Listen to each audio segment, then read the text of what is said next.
Si pensamos una computadora como la parte física y la parte lógica, la parte de software, y esa computadora la pensamos en términos de un modelo, pensado en capas, tendremos el hardware, que es toda la parte física de la computadora, y sobre ese hardware hay una pila de, de software que se ejecuta para controlar el funcionamiento de los programas y de la computadora.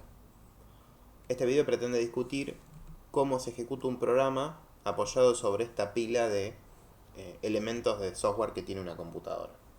Computadora celular servidor, televisor, computadora de navegación de un auto, la computadora que controla el auto, una máquina de herramienta, un electrodoméstico, lo que fuera. En la computadora nosotros tenemos un hardware. Embebido dentro del hardware existe un software que se llama firmware. El firmware es un software que le da funcionalidad interna a ese dispositivo. Todos nuestros dispositivos de hardware, ejemplo, microprocesador, memoria RAM, placa madre, disco rígido o unidades de almacenamiento, las que quieran, lector de DVD, todos estos dispositivos tienen dentro de él un firmware. Ese firmware controla internamente al dispositivo. Es un programa que carga el fabricante de ese hardware. Nosotros, como usuarios o administradores de ese sistema de hardware, los podemos actualizar a ellos. Por ejemplo, ahora les voy a mostrar, para el caso de una mother, esta mother B550F de Asus tiene, si uno va a la página de Asus y se fija en el apartado de soporte, controladores y utilidades, BIOS y firmware, ahí puede actualizar el BIOS de la mother. El BIOS es el nombre que recibe el programa, digamos, principal que controla el funcionamiento de la mother. Cuando la computadora enciende, todo lo que funciona gracias a que la mother tiene un circuito integrado con esa memoria dentro, y esa memoria lo que almacena es este programa, este BIOS o genéricamente firmware. O sea, tanto un CPU, una RAM, una mother, un disco, un DVD tienen un programa de estos que se llama firmware. Al firmware de la mother comúnmente lo solemos llamar BIOS. En realidad no es el único programa que tiene almacenado, pero es como el principal y es el que controla el funcionamiento de la mother. O sea, todos los dispositivos tienen un firmware, pero el firmware de la mother lo llamamos BIOS. Ese firmware lo hace el fabricante del dispositivo de hardware y se puede actualizar según haya fallos en el dispositivo, problemas de seguridad que justifique actualizarlo. Si no, es algo que no convendría hacer porque el dispositivo se puede romper y quedar inservible y hay que repararlo electrónicamente. O sea, hay que desoldar un componente de esa placa para cargarle ese firmware, el cargador de firmware y el firmware, que es lo que se rompió tratando de actualizarlo. Entonces es algo que no convendría hacer si no es estrictamente necesario, o por fallos o por problemas de seguridad. El driver, o controlador en castellano, es un tipo de software que corre dentro de un sistema operativo. Se podría considerar un controlador parte del sistema operativo desde el punto de vista de que el controlador puede ser realizado por el sistema operativo. O sea, por ejemplo, Microsoft desarrolla su sistema operativo Windows y puede Microsoft hacer un controlador para un dispositivo de hardware. O sea, hace un programa que sepa hablar con el firmware que está dentro de un hardware que un fabricante, que no es Microsoft, fabricó. También Microsoft vende dispositivos de hardware y Microsoft hace los drivers de sus propios dispositivos. Placas de red, cámaras web. Fabricantes terceros, o sea que no son Microsoft, pueden ellos mismos hacer sus propios controladores. Aún así, si el controlador no lo hizo Microsoft, se va a ejecutar dentro de la computadora con privilegios de administración, como si fuera una parte del sistema operativo. O sea, que da lo mismo que lo haga Microsoft o la comunidad de GNU Linux o quien lo haga, si es un controlador se va a ejecutar en el sistema operativo con un nivel de privilegio, con un nivel de hacer cosas más capaz que el de cualquier programa. Puede acceder al hardware, esa es la necesidad de un programa controlador, y eso es lo que lo vuelve peligroso, que puede acceder a cosas que pueden comprometer la integridad o la seguridad de esa computadora. O me la pueden romper o me pueden robar los datos o corrompérmelos. Los controladores uno debería descargarlos de las páginas oficiales de los fabricantes de ese hardware. Sigo con el ejemplo de la madre Asus. esta madre Asus y vamos a la parte de soporte, dice controladores y utilerías. Acá donde dice controladores podemos seleccionar el hardware, después nos pide seleccionar el sistema operativo, por ejemplo Windows 10, y para Windows 10 de todos los dispositivos que están en la madre me da la opción de descargarme ese driver.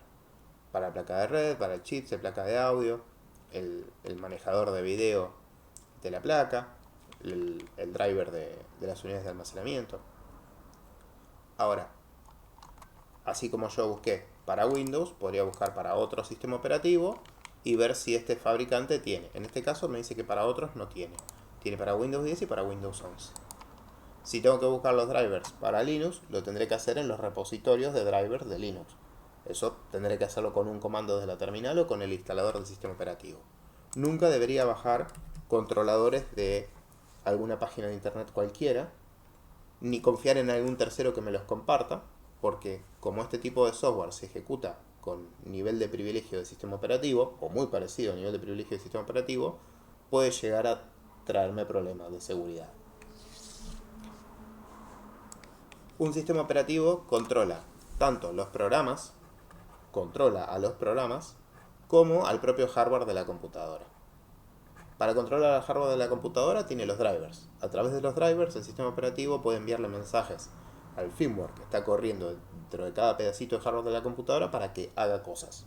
Para que la placa de video me muestre algo en el monitor, para que el microprocesador aumente su velocidad de ejecución porque tiene que hacer una tarea de mayor procesamiento, para que apague las unidades de almacenamiento para conservar energía si la computadora se suspende. Todo eso se lo dice el sistema operativo al hardware utilizando el driver de cada hardware, y ese driver está hecho para comunicarse con un firmware específico. Es posible que si uno a veces actualiza el driver de un dispositivo, placa de video, pida la actualización del driver de la placa de video que actualiza el firmware. O viceversa.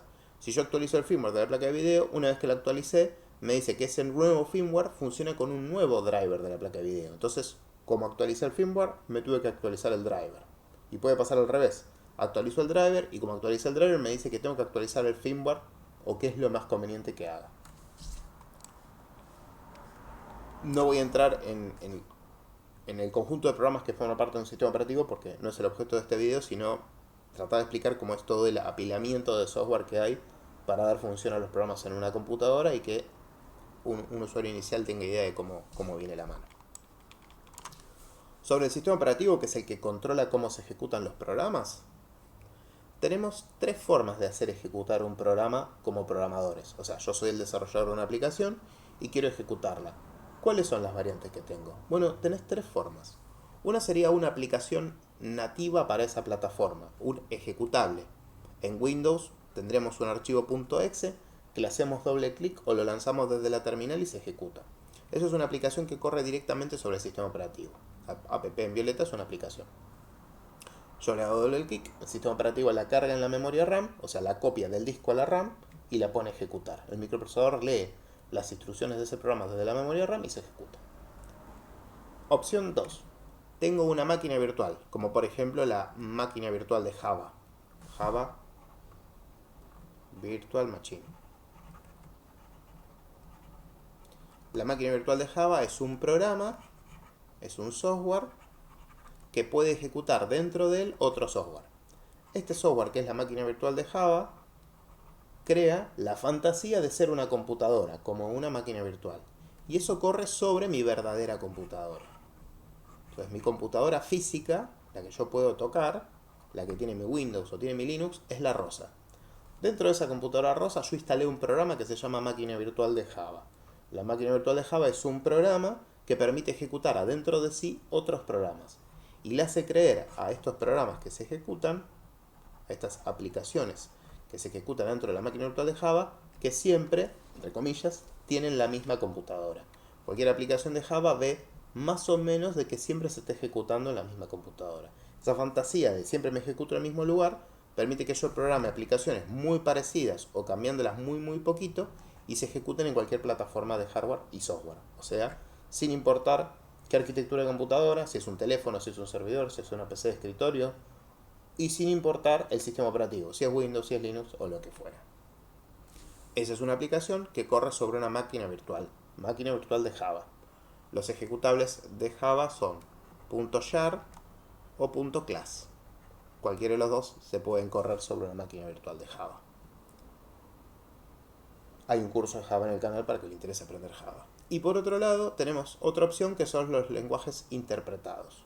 Entonces, una aplicación hecha en un lenguaje interpretado, por ejemplo, JavaScript o Python, los archivos .js o .py, son archivos código fuente barra código de script de un lenguaje, donde yo escribo las líneas del lenguaje de programación y después tomo ese archivo .js o .py y se lo doy a un intérprete de JavaScript o un intérprete de Python o del lenguaje interpretado que sea.